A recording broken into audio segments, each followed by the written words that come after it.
मंगलमय मंगलकरण वीतराग विख्यान नमो ताहि जाते हनुमंताति महा जो विद्याधि सागर सुधी जो विद्याधि सागर सुधी गुरु हैं हितैषी शुद्धात्म में निरत नित्य हितोपदेशी वे पाप ग्रीष्म ऋतु में जल हैं सयाने पूजूं हैं सतत केवल ज्ञान पाने पूजूं हैं सतत केवल ज्ञान पाने। बोले भगवान महावीर स्वामी की, आचार्य कुंद कुंद स्वामी की, आचार्य गुरुवर विद्यासागर मुनि महाराज की।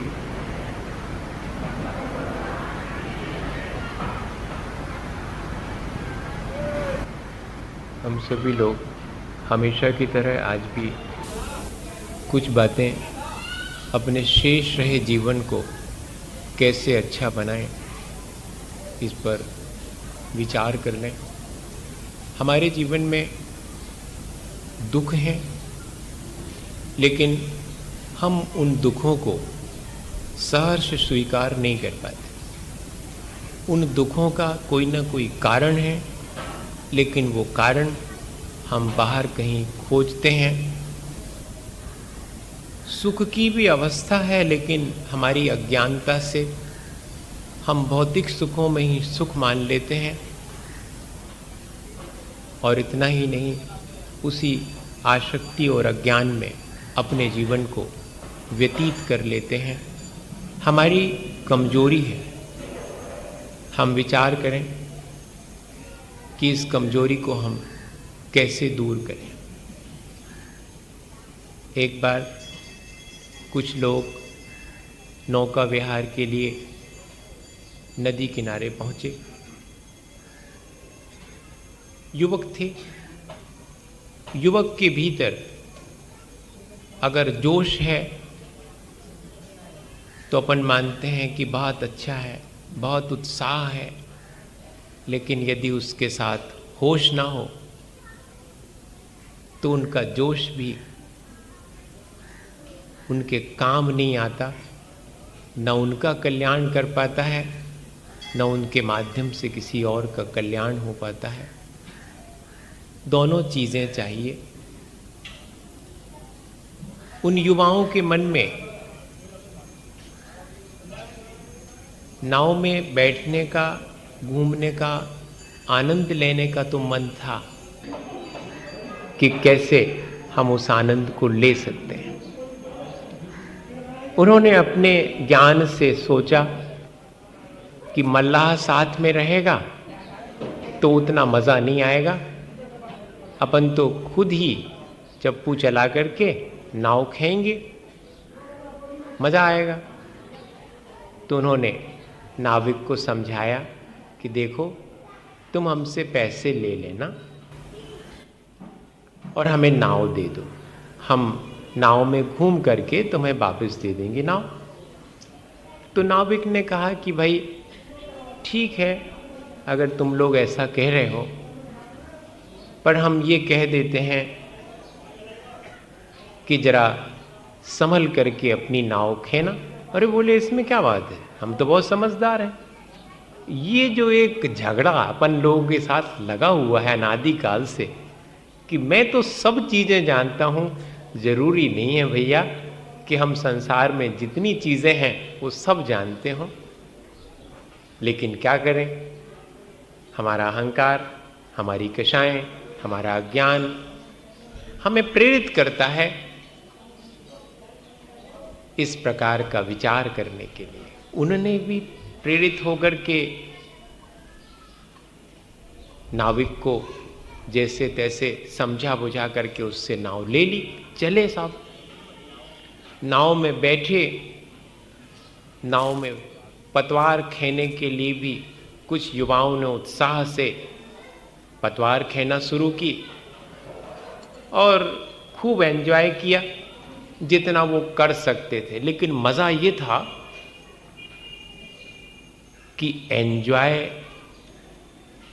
किस तरह से करना,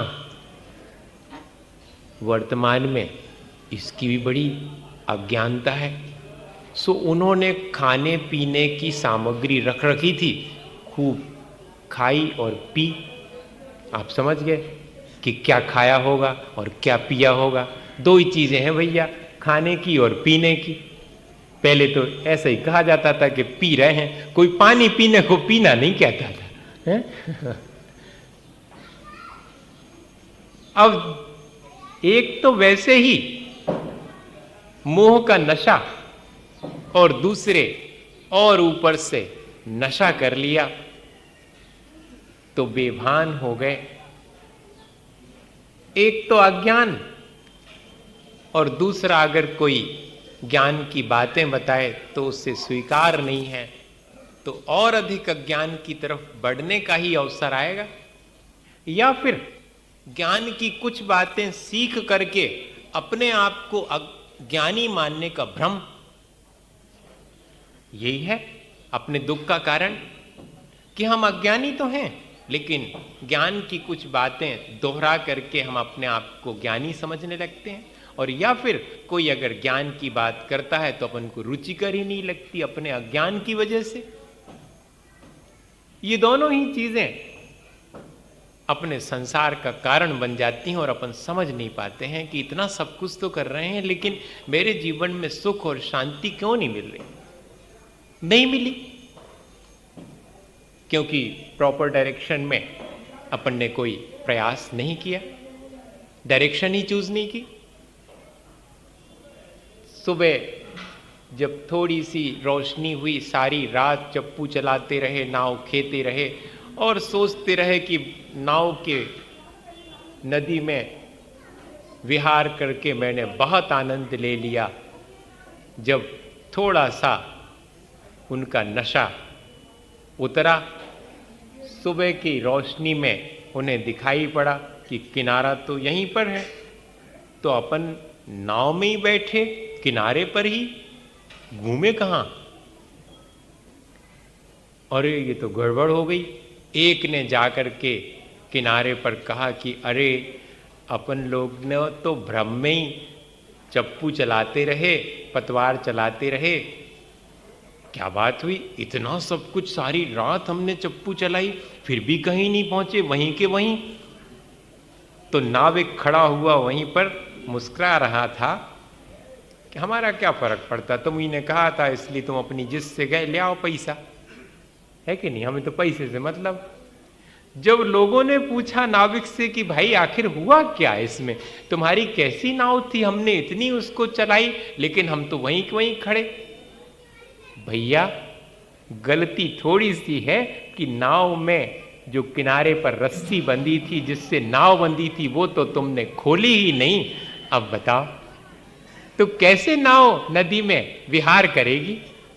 ऐसे ही खूब सारा अपने जीवन को अच्छा बनाने का उपाय कर लेते हैं, लेकिन अपन संसार के भौतिक सुखों में अपने मन को बांधे रखते हैं। वो भी मिलता रहे और हमें आत्मा का सुख भी मिल जाए। जैसे चीटी महारानी अपनी सहेलियों से मिली, सो दूसरे ने बताई कि हम तो बहुत खुशी में हैं और शक्कर खा रहे, बहुत मीठा है। अच्छा, निमंत्रण दिया कि तुम भी पधारो। तो दूसरी वाली चीटी महारानी ने सोचा कि अरे का पता होते मिलो खावे के नहीं, बे नमक के बोरा में रहती। सो ने थोड़ा सा नमक अपने मुंह में रख लिया और फिर गई मेहमानी के लिए। सो वहां पर क्या स्वाद आया, शक्कर का आया कि नमक का। हम इसी तरह से विषय कषायों के सुख को भोगते हुए, उनमें ही रुचि रखते हुए, उनमें ही सच्चा सुख मानते हुए और फिर अगर अपने जीवन को वास्तविक सुख के लिए लगावें, प्रयास करें, तो क्या मिलेगा? हम ऐसे बहुत सारे भ्रम, ऐसी अज्ञानता, जिसके माध्यम से अपने जीवन को हम अच्छा बना ही नहीं सकते, अपने भीतर भरे हैं, रखे रहते हैं और इससे उससे सबसे उपाय पूछते रहते हैं कि हम अपने जीवन को कैसे अच्छा बनाएं। भैया, आपसे भी कोई अगर पूछे अपने जीवन को अच्छा बनाने का तो आप ही बता देंगे, लेकिन अपने जीवन को अपना अच्छा बनाने के लिए दूसरे से पूछेंगे। अपनो मकान बनवाने हो तो इंजीनियर से पूछें, और दूसरे को बन रहा हो तो खुद ही इंजीनियर बन के वो बताऊं लग के ऐसा नहीं है सो बनवाओ। अब देखो ये कितनी बड़ी अपनी अज्ञानता है। इसी वजह से अपन अपने जीवन को अच्छा नहीं बना पा रहे। अपने जीवन में दुख है, हम ये स्वीकार नहीं कर पाते, और दुख के कारण भी मेरे भीतर हैं ये तो और ही नहीं स्वीकार कर पाते। दुख के कारण कहीं बाहर हैं, हम इस भ्रम में जीते रहते हैं।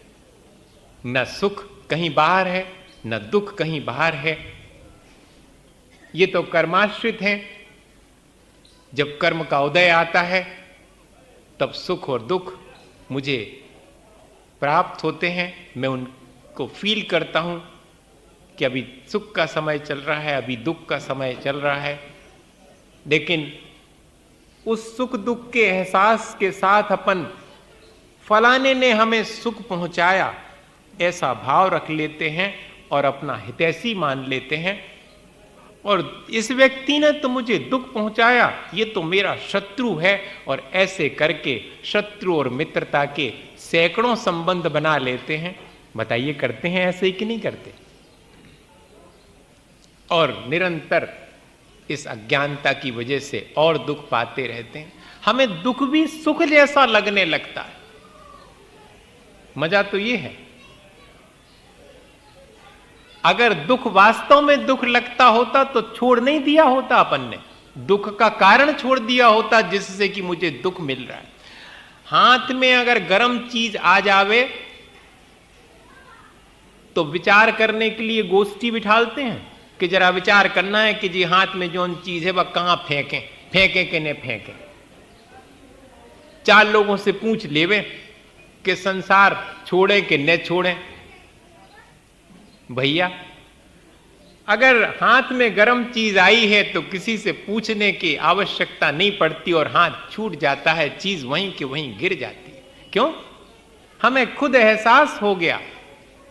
किसी के घर में आग लगे और फिर भी वो घर का त्याग ना करे तो क्या समझेंगे कि भैया उसे एहसास नहीं है अभी अपने घर की आग का, अपने जीवन की पीड़ा का। अपन को स्वयं एहसास होगा तो उस पीड़ा से बचने के लिए अपन प्रयास करेंगे।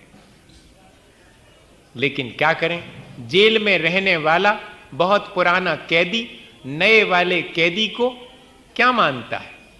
अब અહીં आए हो तहीं रखो सामान, हम बहुत दिना से हैं भीतरे, हम ही रहे थे। वो भी अपना वर्चस्व बनाने रखता है तो जेल में जानता है, लेकिन हम पुराने जेल में हैं, तुम अब ही आए हो।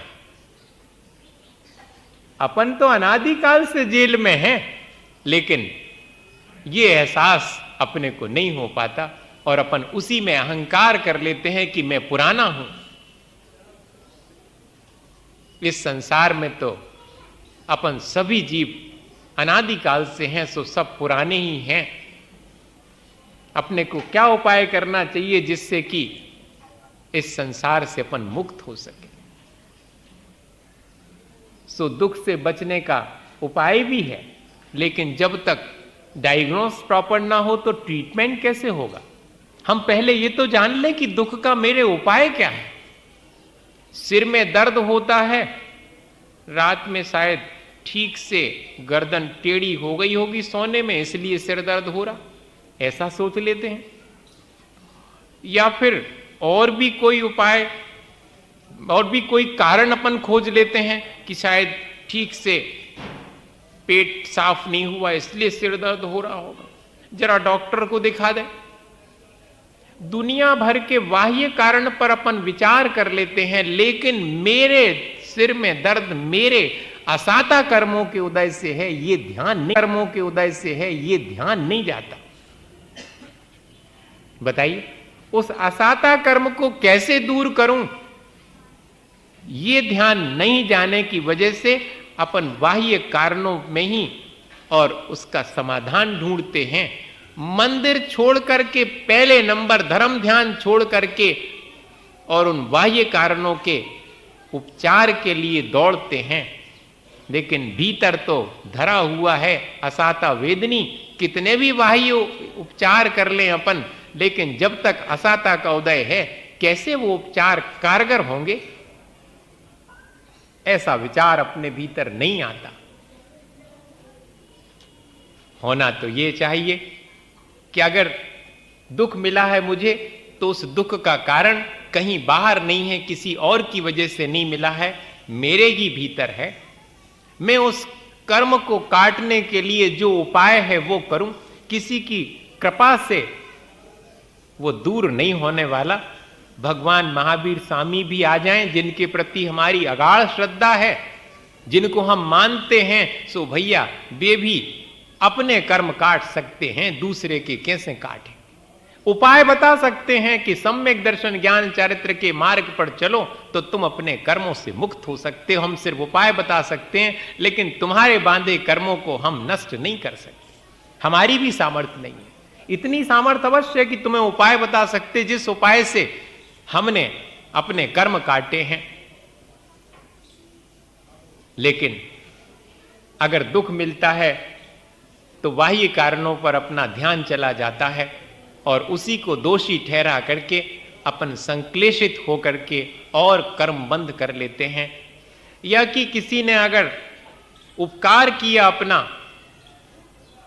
तो मेरे साता कर्म की वजह से उपकार हुआ है, लेकिन उसे ही हम उपकार मान करके, और जब कभी उसके द्वारा उपकार नहीं होता तो उसी के प्रति अपना मन कड़वा कर लेते हैं, क्योंकि अपेक्षा हो गई अपनी कि अब तो ये हमारी सुख में जो जो हमने सोचा है वो सब में सहयोग करेगा।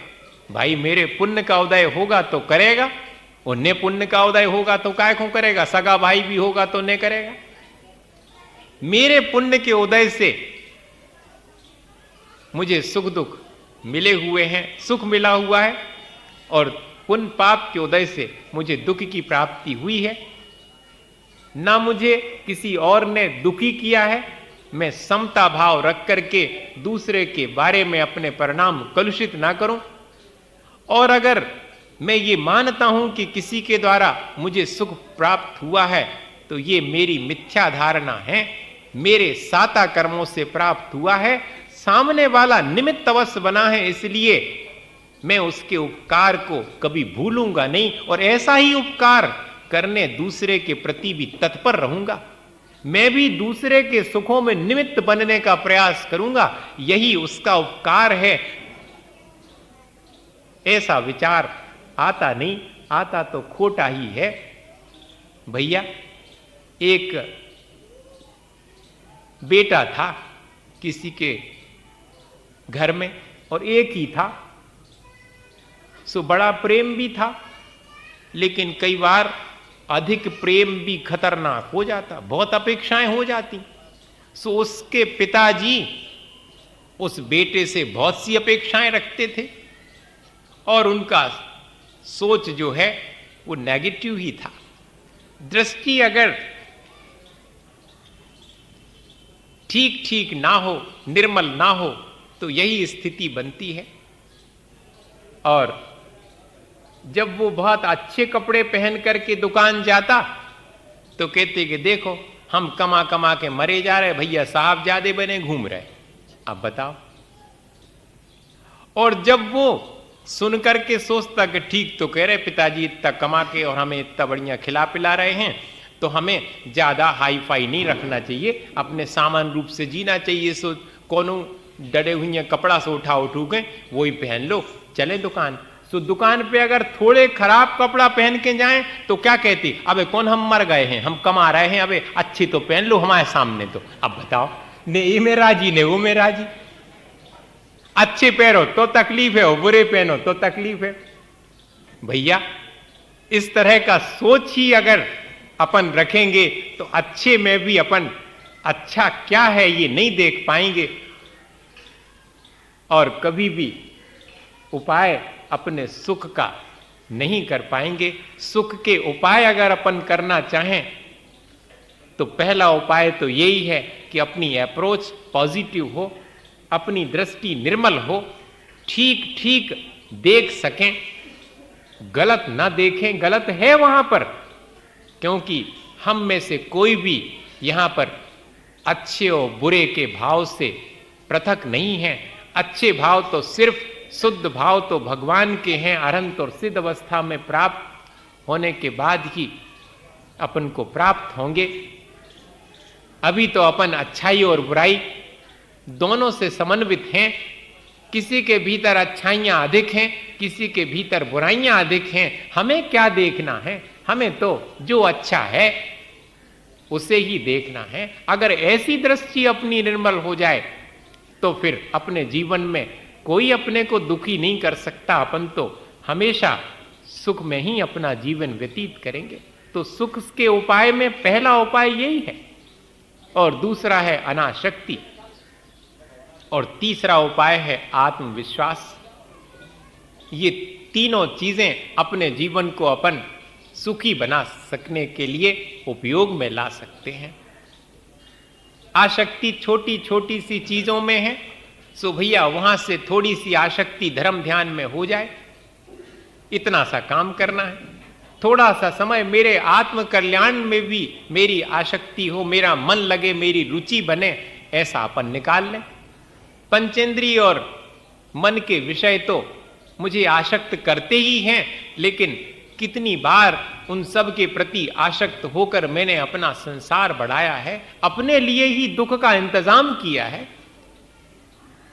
एक सेठ जी के मन में आया कि हम सुख और शांति पाले में कहूं मिलत होवे, तो अब उनको यही था कि कहीं मिलती होगी, सो ढूंढ ली अपन, ढूंढे अपन, सो ढूंढने निकले। सुनने सोची के रास्ता में कुछ थोड़ा बहुत तो चाहिए, कछु ने मिलो अगर तो खावे पीवे की सामान तो रख लो। सुनने खावे पीवे को सामान तो कहां कहां तक रखें, खराब हो जाए। सो रुपया पैसा भी रखेंगे तो बहुत ज्यादा हो जाएंगे। सो हीरे जवाहरात एक छोटी सी पोटली में बांध करके पास में रख लाए कि जब जरूरत पड़े सो ये अपन खर्चा कर दें। और निकले सुख शांति पाने के लिए, ढूंढने के लिए। पोटली हाथ में और सुख शांति पाने निकले हैं, देखो विचार। सो सब में सबसे पूछे क्या भैया इतने सुख शांति देखी तुमने, कहूं सो सब गांव वाले के हैं कि भैया हम आए थे तो नहीं, हम आए थे नहीं रहते सुख शांति। तो सब में ढूंढते ढांढते एक गांव में पहुंचे। वहां गांव में एंटर होने लगे तो वहां पर पेड़ के नीचे एक बाबा जी बैठे थे। तो उनको लगा कि देखो गांव वाले से तो ये ज्यादा जानते होंगे, ये सब दुनिया में घूमे हैं, इनको मालूम हुई है कि कहाँ मिले, सो सीधे नहीं से पूछ ले में होता ही चले अपन, क्या को भटके। सो बाबा जी से जैसे ही पूछा कि बाबा जी सुख शांति कहाँ मिलेगी, मुझे बताएं, आपको तो मालूम होगा। सो बाबा जी ने क्षण भर को सेठ जी की तरफ देखा और उनके बाजू में रखी थी पोटली, सो उठाई पोटली और दौड़ लगा दी। अब बड़े मुश्किल में सेठ जी कि हम तो सुख शांति पूछ रहे थे और इनने हमारी पोटली उठाई और चल दिया। सो जे भी भागे उनके पीछे। सो सेठ जी उनके पीछे पीछे भाग रहे हैं और साधु बाबा जी जो है पोटली हाथ में लिए हैं और पूरे गांव में चक्कर लगा रहे। सब में हुजूम जुड़ गया, सारी जनता देख रही है कि भाग रहे हैं। आगे आगे बाबा जी हैं, पीछे पीछे सेठ जी हैं, बाबा जी के हाथ में पोटली है। सो थोड़ी देर घूमते घामते भागते और बाबा जी आन करके पेड़ के नीचे फिर बैठ गए। सेठ जी बोले कि बाबा जी आपने बड़ा परेशान किया, आपने बड़ी अशांति करी। आप मेरी पोटली में तो आपसे इतने विनय से और पूछ रहा था कि सुख शांति कहाँ है, आपने मेरी पोटली उठाई और चल दिया। बोले नहीं, मैं तो तुम्हारी बात का जवाब दे रहा था कि अशांति और दुख का उपाय अपने साथ रख करके तुम सुख शांति चाहते हो और मेरे से पूछ रहे हो। तुम अपने हाथ में बताओ, ये पोटली रख करके ही दुख पा रहे हो, अशांति पा रहे हो? मेरे पीछे पीछे भागते रहे अशांत होकर, संक्लेशित होकर। काहे के पीछे? मेरे पीछे नहीं, इस पोटली के पीछे। अगर धर्म के पीछे सारे भौतिक सुखों को छोड़ करके तुम भागते तो वास्तव में तुम्हें सुख और शांति मिल जाती। अभी तो तुम धर्म भी करते हो तो सांसारिक सुख शांति पाने के लिए करते हो, लेकिन वास्तव में वो सुख शांति नहीं है, वो तो कर्माधीन है। अपने को ऐसा विचार करके भौतिक सुखों में सच्चा सुख है ऐसा ना मान करके उनका सिर्फ उपयोग करना चाहिए। भैया, अनासक्त भाव से भी उपयोग किया जा सकता है, आसक्त होकर के भी उपयोग किया जा सकता। सो अपन ने अनादिकाल से अभी तक उपयोग आसक्त होकर के किया है। थोड़ा सा अभ्यास अपन अनासक्त होकर के चीजों का, जो अपने काम में आती हैं, आवश्यक हैं, उतनी ही चीजों का उपयोग करके देखें। और तीसरी चीज, अपने भीतर आत्मविश्वास पैदा करें, क्योंकि आत्मविश्वास से ही अपन अपने दुखों को दूर कर सकते हैं और सुख को प्राप्त कर सकते हैं। दुख को दूर करने का उपाय या सुख को प्राप्त करने का उपाय आत्मविश्वास ही है। आत्मविश्वास कैसे आता है? सच्चे देवगुरु शास्त्र के प्रति अत्यंत प्रगाढ़ श्रद्धा है जिसकी, जो भयभीत नहीं होता कि कोई है मेरे साथ, मेरा कुछ बिगाड़ नहीं होगा। ऐसा जिसके भीतर एहसास है। श्रद्धा करती क्या है? समर्पण करता क्या है? यही एहसास तो कराता है कि मैं अकेला नहीं हूं। यहां हर व्यक्ति अपने आप को अकेला मानकर दीनहीन मान लेता है। सो भैया, उपाय बता दिया कि कम से कम सच्चे देवगुरु शास्त्र के प्रति तो श्रद्धा रखो और अपने अकेलेपन में उनको ही मानो, साथ में उनकी ही शरण को स्वीकार करो। तो यही सुख का उपाय है और इसी से तुम्हारा आत्मविश्वास बढ़ेगा। सच्चे देवगुरु शास्त्र तुम्हारे लिए कुछ करेंगे ऐसा नहीं है, तुम्हारी उनके प्रति जो श्रद्धा है उससे तुम्हारा आत्मविश्वास बढ़ेगा। अपन क्या मानते हैं? महाराज पिची लगा दो, पांव पिरा रहा हूं। अब बताओ, तो पांव पिरा रहा हो तो भैया जो कोई पांव को इलाज करे वो के पास जाओ। महाराज जी थोड़ी इलाज करते। एक बार ऐसा हुआ, मड़िया जी के सामने ही मेडिकल कॉलेज है। सो मड़िया जी में आचार्य श्री का 84 में संग रुका था। सो एक जने आए, हम वहीं बैठे थे। सो कह रहे महाराज सब इलाज करवा लो, पांव नहीं मिटाता है, बहुत तकलीफ है। सो आचार्य श्री सब सुनते रहे, चुपचाप मुस्कुराते रहे। और फिर जब वो चुप हो गए तो उनसे कहा कि आप गलत आ गए। अरे नहीं महाराज, हम तो सही जगह आए, आप ही के पास आने तो हमें। कह रहे नहीं, आप गलत आ गए, मेडिकल कॉलेज सामने है, इसका इलाज तो वही करेंगे। मैं तो सिर्फ जो आत्मा में विकार बैठे हुए हैं उनको कैसे दूर किया जाए ये बता सकते हैं। शरीर के विकारों को तो मेरे कर्मों के माध्यम से ही हुए हैं। जब मैं कर्म काटने का उपाय कर लूंगा तो बाकी जो आदि व्याधि हैं वो तो अपने आप ही शांत हो जाएंगी। अपन ऐसा विचार नहीं करते। अपने भीतर आत्मविश्वास नहीं हो पाता है कि मैं कर लूंगा। एक बार छोटी सी घटना है, बस इतना और सुना करके भैया, अपन ने 8 दिन तक खूब ज्ञान का अभ्यास किया। सुकाए खिलाने किया, इसलिए किया कि 4 लोगों को बता सकें कि हम पढ़े लिखे हैं, हमारे इतने नंबर आए हैं। ऐसा नहीं है, सिर्फ इतना ही नहीं है, मैंने ज्ञान अर्जित किया है अपनी अनादिकालीन अज्ञानता को दूर करके अपने जीवन को अच्छा बनाने के लिए।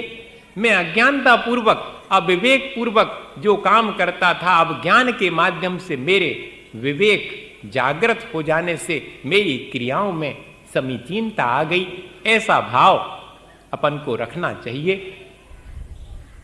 तभी अपना इतना अध्ययन। और बताओ, जो अपना सामायिक इत्यादि धर्म ध्यान कर रहे हैं, अपना स्वयं का कल्याण कर रहे हैं, वे आपके लिए कल्याण के लिए 4 बातें बता रहे। आपका कितना सौभाग्य है। आपने ज्ञान उनसे हासिल किया है जो कि स्वयं अपने ज्ञान के माध्यम से इस संसार से विरक्त होकर के अपने आत्म कल्याण में लगे। अपन को ये सोच करके कि बहुत जिम्मेदारी से हमें इस ज्ञान को प्राप्त करके अपने जीवन को अच्छा बनाना है, लापरवाही में इस पाए हुए ज्ञान को गंवाना नहीं है, नहीं तो फिर तो जैसा जीवन है वैसा ही व्यतीत हो जाए। तो सेना बहुत कम थी, सो सबरी लड़ाई में मर जाएगी, ऐसा सोच करके अपन हार जाएंगे। सो सेनापति ने कहा कि हम तो नहीं लड़ेंगे। सो सेनापति ने इस्तीफा दे दिया। और मुश्किल हो गई राजा साहब को कि अब सेनापति ही मना कर रहा है तो सेना कैसे लड़ेंगी, सामना कैसे करेंगी। सामने वाले ने आक्रमण कर दिया है। अब बड़ा चिंतित, उसे याद आया कि मेरा एक मित्र बचपन में हुआ करता था, जरा पता तो करूं, वो अच्छी सलाह वो ही दे सकता है। भैया मित्रता वही है जो हमें आड़े समय में, विपत्ति के समय में अच्छी सलाह देकर के हमारा साथ दे सके। भौतिक सुखों में साथ देने वाले तो बहुत से मित्र मिलेंगे, लेकिन अपने आत्म कल्याण के लिए मित्र मिलना बहुत पुण्य का उदय है। तब मिलते हैं कल्याण मित्र। तत्वार्थ राजवार्तिक में अकलंक स्वामी ने लिखा कि 7 वेदनी कर्म का बंध भी होता और 7 वेदनी कर्म के उदय से ही किसी कल्याण मित्र की प्राप्ति होती, जो निरंतर हमें आत्मा के कल्याण के लिए प्रेरित करता रहता है। सो उन्होंने अपने मित्र की विपत्ति में याद आई, खोजबीन हुई तो पता लगा कि उनका मित्र तो जंगल में और फकीर का वेश बनाकर, बाबा का भेष बनाकर अपना जीवन यापन करता है। अब उसको बुलाया भी नहीं जा सकता, तो राजा साहब ने सोचा कि अपने ही चलते हैं। सो पहुंचा मित्र के पास में, वो तो बाबा हो गया था और झोपड़ी बना करके रहता था। सो उसके पास जाकर के कहा कि पहचाना, मैं बचपन में तुम्हारा मित्र राजा हो गया हूं। तो बाबा ने कहा हाँ भाई, मैं मित्र की तरह तो तुम्हें पहचान गया हूं, बोलो मेरी क्या जरूरत है, मैं तुम्हारे क्या काम आ सकता हूं। सो राजा ने कहा कि भाई मेरे ऊपर बड़ी विपत्ति है, पड़ोसी राजा ने आक्रमण कर दिया है, सेनापति ने लड़ने से इनकार कर दिया है, इस्तीफा दे दिया है। अब ऐसी स्थिति में तो मैं क्या करूं, कुछ समझ में नहीं आता। तो मित्र थोड़ा विनोद करने वाले स्वभाव का तो था ही, तो फौरन उसने कहा कि मैं तुम्हारा सेनापति बन जाता हूं, अगर बनाओ तो। राजा को बड़ा अजीब लगा कि देखो तो बाबा जी हैं, लेकिन अभी भी बचपन के जैसे हंसी मजाक करते थे वैसा ही कर रहे हैं। तो राजा जी ने कहा कि भाई मैं तो विपत्ति में हूं, मेरे साथ ऐसा मजाक मत करो।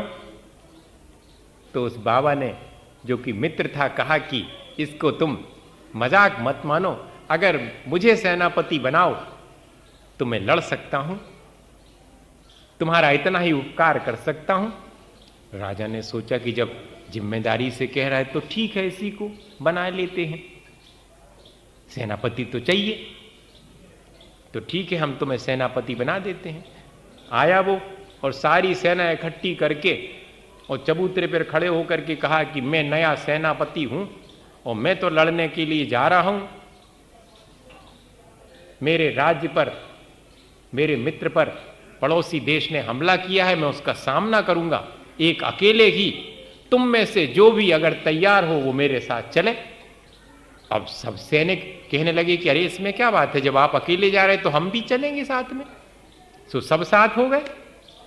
बीच में रास्ते में जंगल में एक खंडहर था, वो पहले कभी मंदिर हुआ करता था। उसके सामने से निकलते समय बाबा जी ने कहा कि देखो अपन जा तो ले लड़ने के लिए, मगर हारेंगे कि जीतेंगे जी तो कुछ कह नहीं सकते, अपन भगवान से पूछ लो कि हार है कि जीत है। अब जब अंदर भगवान के पास पहुंचे तो अब वहां पर भगवान तो मूर्ति रखी हुई है, वो तो कुछ बोलती नहीं है। तो सैनिकों ने फिर सेनापति की तरफ देखा कि आप तो कह रहे थे कि भगवान बता देंगे, कहले नहीं ऐसे नहीं बोलेंगे, अपन एक सिक्का उसने हाथ अपने पॉकेट में से निकाला और कहा कि भगवान के सामने अपन सिक्का उछाल लेते हैं, अगर हेड आया तो जीत निश्चित है और टेल आया तो अपन हार जाएंगे। तो हार जाएंगे अगर भगवान ही जब कह रहे कि हार जाओगी तो अपन लौट चलेंगे, काहे को लड़ेंगे बेकार, नाहक में प्राण गमाएंगे अपने, और अगर जीत जाएंगे तो चलें, भगवान साक्षी रहेंगे।